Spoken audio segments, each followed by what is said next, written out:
নমস্কার বন্ধুরা, আমাদের চ্যানেলে আপনাদেরকে স্বাগত জানাই। যারা চ্যানেলটিকে প্রথমবার দেখছেন তারা অবশ্যই চ্যানেলটি সাবস্ক্রাইব করে নেবেন এবং বেল আইকনটি দাবিয়ে দেবেন, যাতে চ্যানেলে দেওয়া সকল ভিডিওর প্রথম নোটিফিকেশান আপনাদের কাছে পৌঁছে যায়। তো অ্যাডমিট কার্ড নিতে গিয়ে বেশিরভাগ টেন্টেডরাই দেখলেন যে আবেদনপত্র তাদের বাতিল হয়ে গেছে। তো আদালতের রায় মেনে কয়েকশো চাকরি প্রার্থীর আবেদন খারিজ করেছে স্কুল সার্ভিস কমিশন।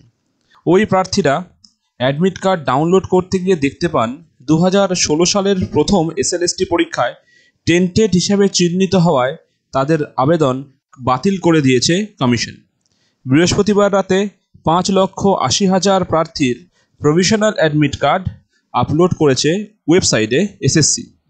তো 2016 সালে নিয়োগ দুর্নীতির অভিযোগে 26,000 শিক্ষক ও শিক্ষাকর্মীর চাকরি বাতিল করেছে সুপ্রিম কোর্ট।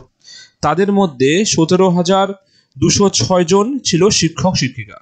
এদের মধ্যে মধ্যশিক্ষা পর্ষদের মডিফিকেশন অ্যাপ্লিকেশন সুপ্রিম কোর্ট 15,403 জন যোগ্যকে চলতি বছরের 31শে ডিসেম্বর পর্যন্ত স্কুলে কাজ চালানোর অনুমতি দিয়েছিল।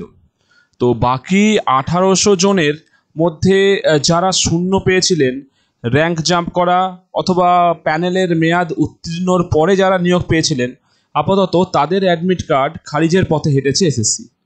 কলকাতা হাইকোর্টের বিচারপতি দেবাংশু বসাকের ডিভিশন বেঞ্চ গত বছর 26,000 চাকরি বাতিল করে জানায়, চাল থেকে কাঁকর আলাদা করতে না পারায় পুরো প্যানেল খারিজ করা হয়েছে।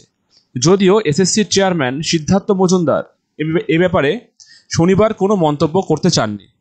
এসএসসি 2025 সালের দ্বিতীয় এসএলএসটির প্রভিশনাল অ্যাডমিট কার্ড 14 আগস্টের রাতেবেলা আপলোডের নোটিশ প্রকাশ করে।